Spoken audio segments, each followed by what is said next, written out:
Hi, I'm James. And I'm Antony. And this is Words and Numbers.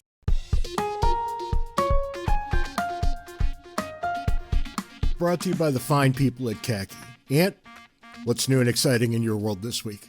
I ran across an interesting article on Facebook talking about prisons. This is coming from, and I'm sure there are more than one prison in the U.S. like this, but this particular one is coming from Allendale County in South Carolina, where they've paired up prisoners with cats.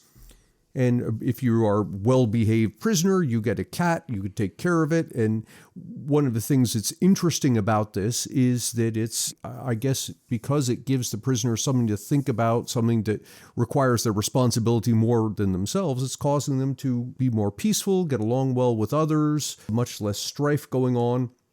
And as I'm looking at this, it's occurring to me a couple things. One is I keep hearing stories about how backward our prison system is compared to other developed countries. And I kind of like to get someone on as a guest who's been in the prison system, not a low security, but a serious prison, and talk about what's actually going on there. So one of my old friends or family members is what I'm Right, hearing. exactly. I thought you would know somebody, right? But What fascinates me about things like this is how sometimes you can encounter a large problem for which there's a very simple solution or a very simple thing that makes the whole business better. And here, apparently, cats are the thing. Yeah, no, it makes you wonder if terrariums would accomplish anything, right? What else along those lines? What else? Right. I know you despise cats, so there is also a parallel jail dog program. See, now there's something I could get behind, but those guys are going to train those dogs to fight each other and bite the guards. Yes, right. That's exactly what's going to happen. You can't train a cat to do a thing. That's why I don't like them, right? All you are to a cat is a food delivery service. And if you die in the house and stop delivering food, the cat will eat you. This is literally true. Now, a dog would never behave this way, but a dog would kill a prison guard if trained correctly. But see, I think you dislike cats because they're competition. I mean, basically, that's you. You're a cat. You're untrainable. And if we cease to feed you, well, you'll just eat us. Not think twice about it. I do menial tasks. I give you what I'm doing right now. You do them because you want to do them. You are untrainable, James.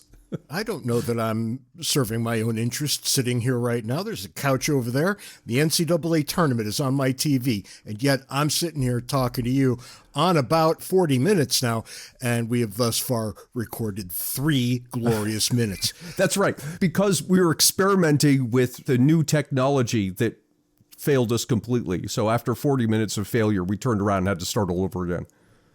Way to go, Riverside.fm. Yeah. Not that I'm pointing a finger of blame at anybody in particular, except them. But here we are. Well, part of their web service works, the part that takes my money. Yeah, well, that's the important part for them. I'm going to utter a sentence that I don't think any human being has ever said before. Are you sitting down? I am. I think we might be able to learn something from Rosie O'Donnell. Okay. What's she got? Well, you might recall, Rosie shot off what I can only call her big fat mouth before and after the election, threatening to move from the country. Do you remember all that? Oh, yeah. Did she? There were a raft of celebrities, Robert De Niro among them, who said that they were gone if Trump won. Well, Rosie O'Donnell made good on her promise and went to Ireland. I kind of feel bad for the Irish here, and I guess I encourage Rosie to do whatever it is that makes her happy. But here's the fascinating part. She claims that she feels healthier since leaving the United States because she's not thinking about politics every minute of every day. Well, I mean, you can do that in the U.S. too. This is correct, Ant. I think we should all take a lesson from Rosie O'Donnell. I don't think we should move across an ocean. Most of us can't afford that kind of thing anyway. And quite frankly, most countries would never have any of us. But we already live here, and we could go about our daily business without behaving like a bunch of thinking about politics every minute of every day, letting it define your friendships, your family relations, and everything else. Well, yes, I'm with you 100%. In fact, I can remember talking about this back in May of 2020, because with all the stuff going on with COVID and the lockdowns and all of the uncertainty, the politics was just becoming unbearable in this country. So I stopped reading the news entirely, and I felt much better. And lo and behold, your life went on pretty much the same as it always did. Oh, yes. Yeah, absolutely. None of that stuff is necessary.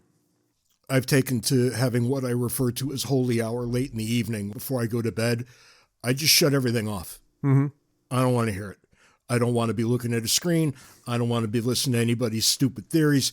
I just want to decompress so I can go to bed. It's made a very big difference. Someone's going to come back and say, yeah, but you need to be informed. No, you don't. You actually don't. I mean, if you're going to go out and start voting, you should be informed. And most people prove you don't need to be informed every single day. Right. Or let's say it differently. If you really want to be informed, the major media is not the place to become informed. Yeah, but then we couldn't really recommend much of anything in its place.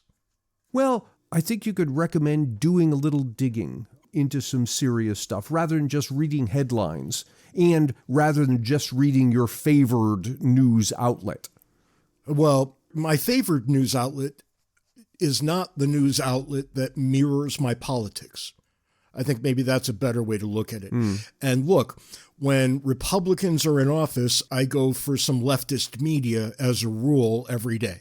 Mm-hmm. When Democrats are in office, I go to right-leaning media, which generally means Fox News. Mm-hmm. There's not as much on the right as there is on the left as far as television media goes. But I can tell you right now, as I look at my monitor, I have open, and I could just hear the howls already. I have open the following 4 tabs every day, all the time, through which I get most of my news. The Drudge Report, the BBC, Al Jazeera, and the AP. Mm-hmm. Right. I'm AP and Reuters almost exclusively. I go to Reuters when I want something specific. I might add it to my list of tabs, I might not. But for right now, those 4 tabs are generally where I go to find my news. And it does a pretty nice job. But you've got to look at the news with a critical eye. Mm-hmm. You've got to be able to look at it and say, well, that's not correct for the following reasons. And, you know, we've got these, and I'm going to be charitable and call them morons. You could do much worse than this, I think. But we've got this pack of morons who just can't help themselves on Facebook and on Twitter saying the dumbest things. They out themselves as twerps and fools every minute of every day. And, you know, on the one hand, free speech is absolutely necessary. On the other hand, it gives me such a headache. But really, it allows me to know who's stupid and who isn't. Well, I think so much of that comes from reading headlines. It's obvious when someone does it. I would say 95% of people do it. They pass on an article or they hold it up as evidence of whatever their point is, having only read the headline. Having only read the tweet from Donald Trump. Right, yeah. Forget about doing research into AP and Reuters and all that. Just read the article that you forwarded, and you'll see that the text most of the time says something that's very different, at the very least nuanced, versus what the headline says. Well, I mean, here's the perfect example for you. Trump, at this moment, as we record, it's up in the air, but a couple of days, a week ago, he was exporting human beings, just throwing them out of the country wholesale, and claiming the authority to do said by virtue of a 1798 act. So, okay, how are you going to approach that? Most people just said Trump is an idiot or Trump is saving the country. Almost nobody went and read the 1798 Act. I did, and the first thing in the act was that this applies during wartime. Okay, this is not wartime. The end. Then what happened? A judge put the kibosh on this, and people on the right, now hear me when I say this, Antony, people on the political right referred to that judge as an activist judge. No, an activist judge reads what he wants into the law. Right. That's what Trump's denizens, his minions, were doing. Mm-hmm. They're the activists here. Mm-hmm. Somebody on the left is not an activist. The world is upside down. I don't know how we got here, but the correct thing for everybody to do was go read the act. Right. If you read the act, it's 2-3 pages. There's nothing to it. If you read the act, you'll say, oh, this doesn't apply at all. Am I correct? This is the same act that in high school you learn as the Alien and Sedition Act? No, but it's in that same cluster of congressional legislation from that period. It fits right in. 1798. How applicable is it going to be? And it's applicable in cases of war or invasion. And that, my friend, is why Donald Trump has been saying since the campaign, we're being invaded by gang members and drug dealers. I see. He'd been planning this the whole time. But it's all a bunch of nonsense, which, Ant, brings us to the foolishness of the week. And this is one of those weeks where everything's kind of foolish. But this might be the craziest thing I've seen in years. I want to read you the headline. This is from the National Review, so maybe it's incredibly biased and we're all seeing this the wrong way. But people have said what they have said, and I think this is a pretty fair treatment from the National Review. The link is in the show notes for those of you who want to see it for yourselves. Campaign to decolonize. We should just stop there, because every campaign to decolonize is just something stupid at this point. You can almost bet that whatever comes next has nothing to do with colonization, but I'll let you decide. Campaign to decolonize Shakespeare's hometown exposes DEI's double standards. Decolonize Shakespeare's hometown. I've been to Shakespeare's hometown. It's a little village in England. What's colonized about it? Apparently because Shakespeare comes from there. And everybody looks up to Shakespeare at the expense of authors of every other color and gender. We have to remove the greatness from Shakespeare, and we have to do this starting, Ant, with his entire hometown. So in the name of diversity, we're going to be erasing Shakespeare? This is the point? In the name of diversity, they want to remove big batches of Shakespeare's things from the Shakespeare Museum so they can include all the other marginalized voices that are not Shakespeare. I see. And Shakespeare was somehow responsible for them being marginalized? I guess we don't want to go down that. And aren't we all responsible? Aren't we all? Can I swear just once? No, please don't. It causes no end of grief when it comes to editing. These people all need to do that thing off that I talk about all the time. Because this is just ridiculous. I mean, look, there are people of goodwill, and I count myself among them, who would like to see credit go where it's due, and who would like to learn about other authors from other cultures that I've maybe never heard of. I love landing on something brand new to me, and I tend to celebrate it, and lots of people of goodwill do. But when you start pulling crap like this, we all just want you to go away, and we won't listen to anything you say from here on out. And if I hear the word decolonize apply to anything other than colonies, I don't want to hear it. Call me crazy. For one-stop shopping for all things James and Ant, visit our website, wordsandnumbers.org. We give a special shout-out to our Patreon sponsors who help us keep the lights on. If you'd like to contribute, go to patreon.com/wordsandnumbers. What should we talk about, Ant? I'm getting all agitated. I'm getting all agitated here. We've done an episode on the 17th Amendment, the 25th Amendment? I always get the numbers wrong. 17th Amendment. 17th Amendment. Following that episode, we had some listeners write in and ask, could we do an episode on the Articles of Confederation?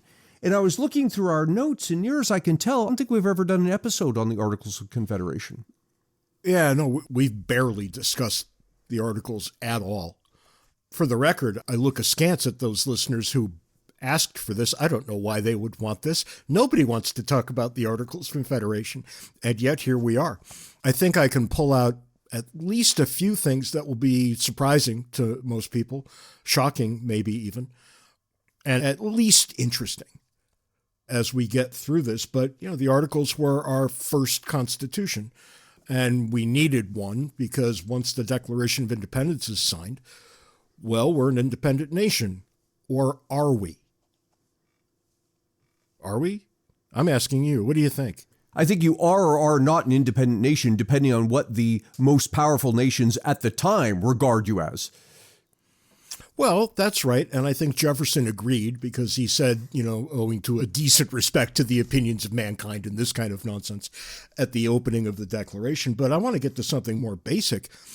Is it the United States singular or the United States plural? That's a wide open question at the time. And if you look at the Declaration, it says at the very beginning, when in the course of history, one people. Then if you go all the way to the end, it says done by the states. So it splits the difference. It's a unified people or it's the states. There's no real clear answer. I don't want to spoil the ending, but when you get to the United States Constitution, the one we all know about, they do the exact same thing. Mm-hmm. So they're still trying to split the difference in 1787. But here in 1777, the date you'll see on the articles is always 1781. That's when they were finally adopted. They were written up in 1787 and approved then, but they had to get reported out to the states, and the states had to decide to adopt. And the ninth state adopted in 1781. So it took 3.5 years, only 9 of 13, to get the states on board for this document. And we'll get a link in the show notes so you can read it. It's not as long as you think, and you should read it because it is kind of interesting. But it begins in Article 1 by answering the question that I posed. The title of this confederacy shall be the United States of America. And then in Article 2, each state retains its sovereignty, freedom, and independence, and every power, jurisdiction, and right which is not by this confederation expressly delegated to the United States in Congress assembled. Mm-hmm. So right from the very beginning, you know that unless what follows is a pretty big land grab by a federal government, this is going to yield a thing that differs almost entirely to the states. Right. Almost entirely. I mean, you can't see it any other way. And ask yourself this. You're sitting there in 1777 and you realize, okay, we're going to need a constitution of some kind. All right, you've got two great fears, at least, but you've got two great fears staring you in the face. One is that you make a constitution that's so powerful it runs roughshod all over the rights of the citizenry. Mm-hmm. The other is that you make a government so weak that it can't govern and the rights of the citizenry are not respected in the least. It's a loss either way. Right. You've got to be strong enough to protect their rights, but not so strong that you can squash them. That may not be possible. Mm-hmm. I mean, that calculus just might not be possible. And you have to admit that. At the very best, you're threading a very, very fine needle. Right. And it's going to be almost impossible, if not impossible. So let's at least read these things charitably. Did it fail? Yes, it did. Was it the best they could have done at that moment under those circumstances? Yeah, it probably was. But it failed very quickly, didn't it? A few years. Yeah, a few years. And we kicked the ball down the road, but we'll get to the end of the road later. There's a few things to say about the articles. We've been through Articles 1 and 2 already. Article 3 gives us that phrase that we often hear, the states enter a firm league of friendship with one another. Mm-hmm. All right, so that kind of gives you an idea of what you're looking at, right? It's a league of friendship, but all the members of that league of friendship retain all their sovereignty, except whatever little is going to be stripped from them in order to have this kind of political system at all. I might be getting ahead of your story. Is it fair to say that the states under the Articles of Confederation were roughly similar to the countries of Europe now under the EU?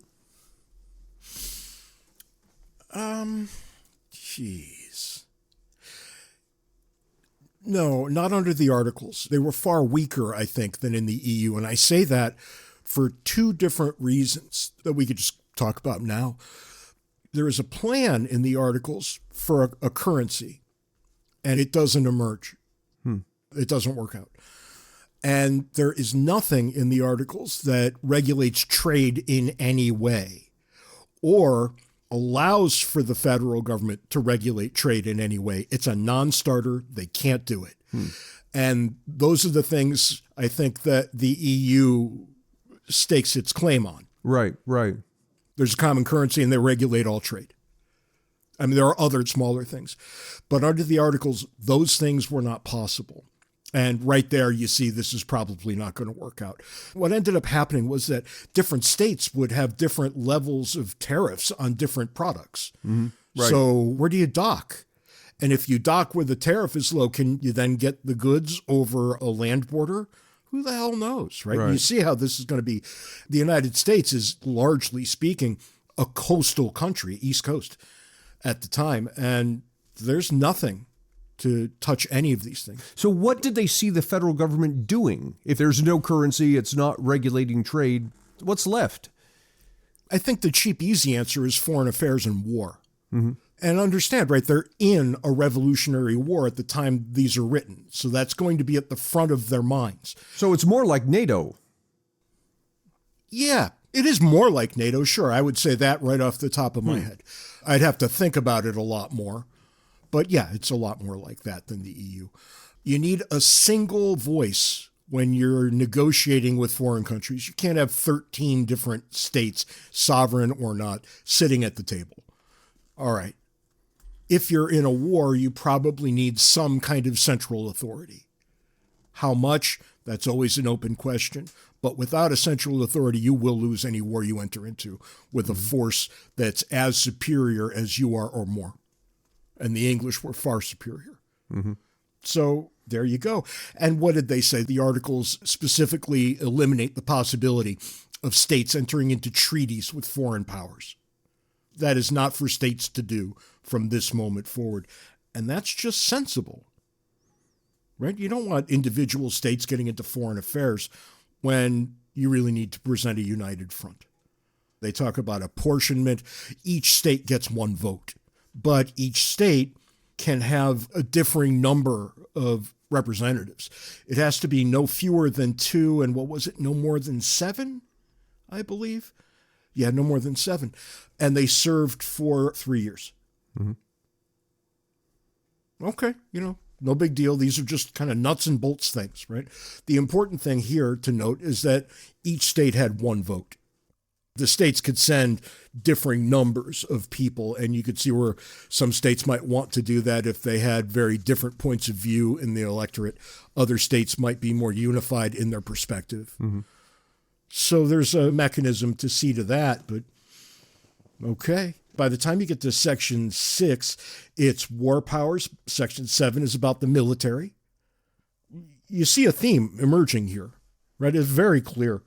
By the time you get to Article 8, it's a common treasury.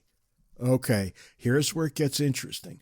There's going to be a common national, notice I didn't say federal, national treasury. Mm-hmm. But no taxation authority whatsoever at the national level. Yeah, that's weird. The way I was taught is that was the death knell. Oh, this is doomed to failure right off the bat. You know this because money is necessary, especially at this time where we're in the middle of a revolutionary war, which after we prevail, there will be a gigantic war debt. And I want to ask you a simple question. I've never gotten a good answer to this question. It's prior to the U.S. Constitution that we all know, but after the Revolutionary War is concluded. Who owes the war debt?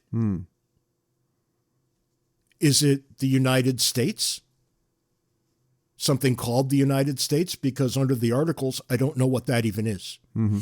Is it the individual states? If so, how is that debt to be apportioned?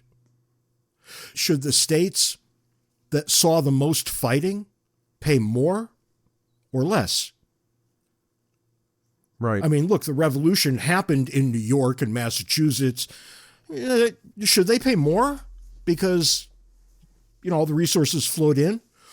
Or should they pay much, much less because the fighting tore them apart? Mm-hmm. What's the answer to this trifling problem? I have literally no idea. I don't know what the hell would have worked. Under the Articles, nothing will work because no matter who you think owes the money, you have to ask the states to collect it. Ask. You have to ask. Yeah. You have to ask. And asking politely might help, but they will not do it if they don't want to. Mm-hmm. And when you've got 13 different sovereign political subdivisions, what are the odds that they're going to want to come to some sort of equitable solution when they could all just say, no, I'm not doing it, take nothing from us? This is game theory right down to the core. Right. This is literally what you study when you study game theory. And what happens under situations like this? People shirk every single time. Yeah, nobody pays. Yeah. Would you? No. I mean, why? Particularly if I'm a smaller state. Well, I mean, look, I don't care which state I am. I'm going to assume that none of the others are going to pay up. Mm-hmm. And if I assume that, I'm not either, because I'm not putting my people at a material disadvantage to all the others. And if the other states do pay up, well, there's no need for me to pay up. So what do you get? You get one single branch of government. You get a legislature. There is no executive branch. There is no judicial branch. Oh, interesting. Yeah. If you've got United States business, it happens in the Congress and only in the Congress. Mm-hmm. Okay. Interesting. And the Congress has no ability to enforce any. I mean, it looks a lot like the UN. You could pass whatever resolution you want. So what? Sure. Well, you always want something to look like something else. And yeah, I get it. And yeah, it kind of looks like the UN, right? It's a big, giant, well, not exactly giant, but there's probably 50, 60 men serving at any given point. It's a debate society, yeah. Yeah, kind of. And they might come up with a great idea, but what are they going to do about it? They can pass laws, but they're not in session all that much. And when they're not in session, they have this thing, the Committee of the States, that stays. And in order for the Committee of the States to do anything, 9 of 13 have to agree. Mm-hmm. You think 60% in the Senate right now is a supermajority that you can never get? Try to get 9 of 13 to agree on anything. And even if they did agree, all right, fine, you've passed a law. The national government at that point has no ability to enforce it. Yeah, that's right. Just wait a minute, right? Because it's always what you're going to be saying at this body. Article 11 is my personal favorite. I'm just going to read the entire thing to you because I think even you will be shocked. I don't know if you know this. Article 11. Canada, acceding to this confederation and joining in the measures of the United States, shall be admitted into and entitled to all of the advantages of this union, but no other colony shall be admitted into the same unless such admission be agreed by the United States. We invited Canada to join us. We did. Okay. So that was an invitation. Canada was never part of the original. No, we just thought it would be a lovely idea if they came along with us. Okay. And the Canadians thought about it for about a half a second and said, no, we don't think so, eh? Huh. And, you know, we tried to invade them every now and again. It never really quite worked out. They participated against us in the War of 1812, bruising feelings yet again. But it's interesting to me that right from the first, we invited the Canadians to join us. And right from the first, they were not interested. How interesting, because the articles aren't onerous. No, not at all. So I wonder why Canada said no. Well, I mean, look, what's the difference? They didn't want to join. Mm-hmm. They've had their own identity for a long, long time, as long as we have. And yeah, we share a border. Yeah, the vast majority of their population live within 100 miles of that border. Mm. They're like a little thin shingle on top of the United States. And yet their interests are different. Their culture is different. They don't see themselves as really part of us. And now with Trump making a lot of noise that Canada should become the 51st state, they really don't want to hear it. Right. I just did an interview with some Canadians from our Friends Institute for Liberal Studies, and It was a nice hour-long conversation, but the one question that they began and ended with is, what is going on down there? Mm-hmm. I didn't really know what the answer was. But an interesting aside, by the time you get to Article 13, Article 12 acknowledges that debts exist. So they knew they had a debt problem, right? They wrote it right in. But Article 13, Ant, is where they declare that this union is perpetual. That's bold. It is, but doesn't every constitution claim to be perpetual? I'll go further. Doesn't every ruling regime claim to be perpetual? And it is until it isn't. That's right. And this Constitution failed. We all know that. And I can guarantee you that the Constitution we labor under right now will one day fail. How do I know? Every other Constitution has failed at some point. And I can consider evidence. And that's just how it is. Every regime falls. It's not because there's some ideal constitution out there and we just haven't written it yet. It's the nature of a changing society. Well, I think it's because, going back to where we started, I'm not sure it's possible to write the correct Constitution. Because not only do you have to take into account everything we've already talked about, but then you have to take into account the cultural, geographic, demographic realities of a country, and those things change over time. Yep. Well, you're left with an answer there. And our younger listeners are thinking, no, everything's relatively permanent. Our older listeners remember the fall of the Soviet Union and how quickly that happened. It happened one afternoon. Yeah. And before it happened, if you'd asked anybody, what about the Soviet Union falling apart, they'd laugh at you. Yeah, the day before it fell apart, they would have laughed at you. Do you know the story about how it started? It was some error, wasn't it? It was essentially an error. They were easing travel between East and West from the eastern side. So people Of under Berlin. Soviet control of Berlin, right? People under Soviet control in Berlin would be able to finally go over and visit on the other side. And it had been decades since they'd been able to do this. And they handed the announcement, a memo about it, to a local politician who was on television at that moment. And he read it. And it didn't give a date. It didn't give an indication of scale, nothing. It just said, we're going to do this. And the minute people heard it, they streamed to the wall and streamed right on through. And there were so many of them that the guards in the eastern side, who were ordered to kill people who did this, didn't know what to do. They just sat there and let it happen. Yeah. And the entire Soviet Union fell apart. Right? And that was the earth-changing reality of our political memory. I have to stop and think on that for a moment, because that is just astounding that you would take something that, monolithic like that, the Soviet Union, and all it takes is for that one guy to read that one thing, and then for the people to say, oh, yeah, this is the way it is. Well, it took that and 45 years of ritualistic abuse. I guess so. That's what caused the people to stream for the border at that point. Yeah. Right. When they tell me I can travel to Mexico, I think, yeah, great. Yeah. One of these days. Right. It's not of earth-shattering importance, but getting back to the articles, this was to be permanent. To be permanent. And I'm going to read it out loud because it's so insane when you think about it.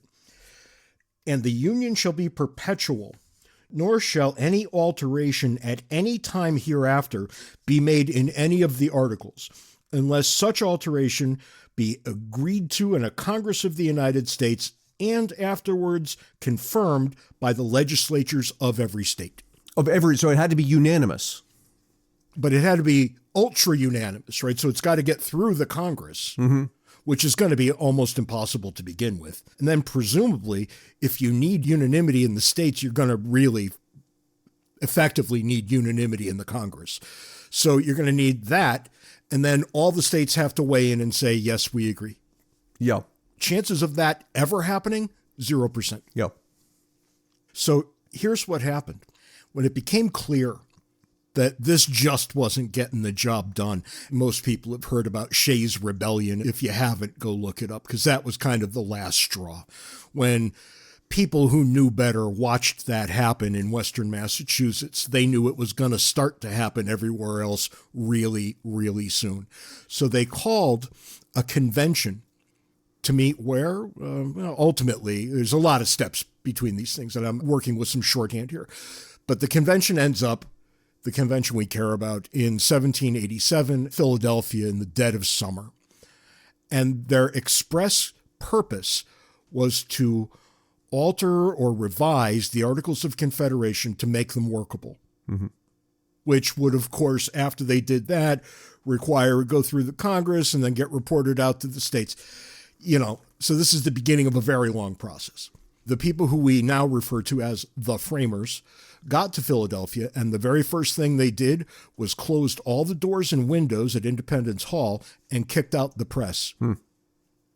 Now, you can know that no good is coming, that somebody's up to something when you lock all the press out of the building in 100-degree heat. Right? There's no air conditioning in Philadelphia in the summer of 1787. And the second thing they did was decided that there was literally no way to repair the Articles of Confederation. And they just said, throw it out. So the Articles require unanimous consent for alteration. Getting rid of them is the ultimate alteration. They did not have unanimous consent. At the Constitutional Convention, 2.5 states left immediately. Rhode Island was so dysfunctional, their contingent didn't even get there. So you literally can't have unanimous consent. The delegation from New York, 2 of 3, got up and left. Alexander Hamilton stayed, but he did not represent a majority of the group that showed up. How could he possibly vote for the state of New York? And so on and so forth. So the low-hanging fruit here, the obvious argument to make, the one that nobody ever really makes, but the obvious argument to make is that the Constitution we now have is illegal. Yes. Yeah. Because in order for that Constitution to be adopted, 9 of 13 states had to sign on, thereby binding all 13. Well, that violates the Constitution they were living under at the time. But the thing is that the Constitution they were living under couldn't defend itself. There was no mechanism for that. Right. They drew up a constitution that created federal or national, you have to not say federal at times like this, a national government that was so weak it couldn't do anything, even ward off openly political attack on its very foundations. There was no way this was ever going to work. You could see all the motivations that led to the sorts of things that it included and excluded, but you know it's never going to work. Anybody with a brain in his head is going to look at this and say, well, this is going to fall apart on the taxation thing alone.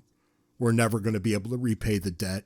We're going to fight about this forever under this sort of arrangement. We're going to eventually need something else. And we eventually got something else. And we got it in violation of this. And then, the argument at the time, this is the argument coming out of Hamilton, is that the new Constitution has to be incredibly strong in the objects that it has any authority over, but then to have no power whatsoever over anything else. This is why when you look at, and you and I talk about Article 1, Section 8 a lot, because it lays out what Congress can legitimately do. Okay, Congress does in fact have tremendous power over those things, but it's not supposed to have any power over anything else at all. In the same way that the founders ignored the Articles of Confederation, today we ignore the Constitution. That's right. And it will become our undoing. Our rights will all disappear at some point or be under very, very significant assault, much more than anybody right now who's complaining about their rights being under assault. And there are people, I'm among them, making that complaint. Way more than this. This is child's play compared to what it will become. The conclusion might be that that is the lifespan of constitutions, that good ones last a long time. Bad ones don't last at all. But having said that, am I correct? The U.S. Constitution is the longest lived Constitution in existence? It's the longest written Constitution right now. The British will make the argument, reasonably so in a lot of ways, that they have an unwritten Constitution, as ridiculous as that is, right? Constitutions are definitionally things written on paper. But the British will say, no, we've got this and that and this and that. And when taken together, we have a constitutional tradition here. And they really do. But as far as written constitutions go, the United States Constitution is the oldest in the world, the oldest currently active in the world. And, when you realize that the United States is still one of the youngest countries in the world, we tend not to think of that, right? But we've only been around a couple hundred years, and this Constitution has been in effect almost the entire time. In the same period of time, the French have had 5. Yeah, and you say something that I think is news to a lot of Americans. I think we equate the Constitution and the country, because they've both been around for almost our whole existence. But that's not the case. As you say, France has had 5. And France has existed through them all. Yeah. Tom Paine, and I go to Tom Paine a lot, I even did so in our book, Cooperation and Coercion. Tom Paine said that there is a gigantic difference between a society and a government. That the society in every case is a blessing. The government is at best a necessary evil. Notice, the government is always evil, according to Paine, even in the best of circumstances. So don't conflate the two, he would say. So let's suppose at some point you reach a point where we say, okay, fine, look, the Constitution is not working. We have to do a redo like they did a redo from the Articles of Confederation to the current Constitution. What happens at that point? I think one possibility, and I think it's a distinct one, is that the states remain. So you say, fine, we're going to do away with the federal government, do away with the Constitution, we'll come up with something else, but the individual 50 states are still there. Yeah, we've talked about this before, typically under more drastic circumstances, right? When we talk, or maybe when I talk, I don't want to put words in your mouth. When I talk about what the United States will look like after the federal government falls apart, yes, the states still exist. I don't think we'll have 50. I think New England, for example, seems to hang together. New York, New Jersey, Pennsylvania, or half of Pennsylvania seems to fit together, right? The lower eastern seaboard, and so on and so forth. And I really do think you'll get 10 or 12 subdivisions. But it's the same thought that, yeah, you're going to have pretty much what you've already had. And I think the people will generally regard each other more or less how they always have. I don't think somebody from New Mexico is going to look at Texas and say, we got to go to war with those guys. Yeah, and interestingly, you do not have a segue into lawlessness because you get rid of the federal government, but you still have, for example, I'm in Virginia. We have a governor, we have a National Guard, we have laws. Virginia as a political governing body would persist. Hell, I have local government here, sure. So do you. Yeah. There's no shortage. If one were to fall to pieces tomorrow, the obvious questions would be, well, what becomes of that gigantic military, all those nuclear weapons, the space program, right? These sorts of things. The debt. I mean, we're back to the same question that you had at the Articles. Who owes this? You're always at that question, right? And, I've been poking around a little bit, and I know we're drifting here, but I've been poking around a little bit, and it's hard to find a nation that doesn't have an unwieldy debt. And, if you think this isn't going to come back and fall apart on everybody, I don't know what to tell you. I mean, the MMT people are coming out of the woodwork again. Just this time, they all seem to be Republicans. Isn't that something? And they seem not to have lived through 2022. Well, Republicans used to refer to the MMT people as like kindergartners. Yep. Now that there's a Republican in the White House, now they're correct. And, it's hypocrites everywhere I look. And okay, I mean, keep living this way. I see what happens in history when people do this. It's happened here when people have done this. So you should probably take a deep breath and understand that these stakes are very high. And when the Constitutional Convention, the Convention of 1787, occurred, the guys in that room knew that that was the last chance they were going to get. They had one bite at the apple. It failed. They were maybe, if they were lucky, going to get one more. Well, okay. If we allow the current Constitution to fail, are we going to get another one? I think probably not. You think so? I think the entirety of the United States falls to pieces and stays that way. I'm okay with that. I think it's probably better. I'm thinking that you can't possibly be right. I'm thinking back to my view of the Soviet Union just a month prior to it falling apart. And I'd say the same thing. No, you can't possibly be right. I think I am, only because I know that no regime lasts forever. It has literally never been the case. And we're pretty far into the life cycle of regimes. We're talking about the Constitution. From time to time, people ask me the same question. If you could change one thing in the Constitution to make it better, to change things, what would you change? For many years, I would think about it. I would have this answer or that answer or whatever.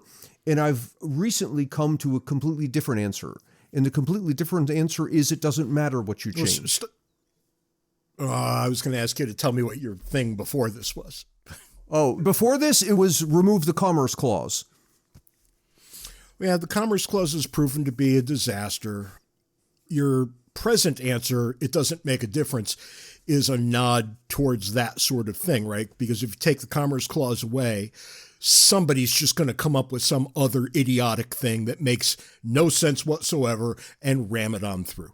To say that, look, there's some change you could make to the Constitution to change how people behave suggests that they're reading it and obeying it, which they aren't. So I can make whatever change I want. They're still going to not read it and not obey it. Yeah, it's very confusing. I'll give the answer I often give when Clark starts poking at me. Actually, do I really want to get into this? I'm going to save it for another time. But I will say this. I was going to say something, but my 58-year-old brain doesn't remember what it was. It was actually pretty important, too. Words and what was that other thing? Numbers or some such. I don't know. Words and other words. What was it? Clark Neely was poking you. No, that's something completely different. We'll get to that. Oh, I remember. If I could change just one thing in the Constitution, I would make sure that there was a provision inside for a balanced budget. But understanding that, there's always going to be exigent circumstances, and they're always going to write exigent circumstances into anything, and then everything will become exigent circumstances. So one of the people on Backstage is saying a variation of this, and I'm sorry, I don't remember who it was exactly. He was saying we should do this, and then it might have even been you. Every legislator who's sitting at the time they don't balance a budget is out. Right. Interesting, right? I wanted to go a step further and put them all in jail. I think if you're in and there's a balanced budget provision in the Constitution, and you, for whatever reason, put forth an unbalanced budget, you go to prison.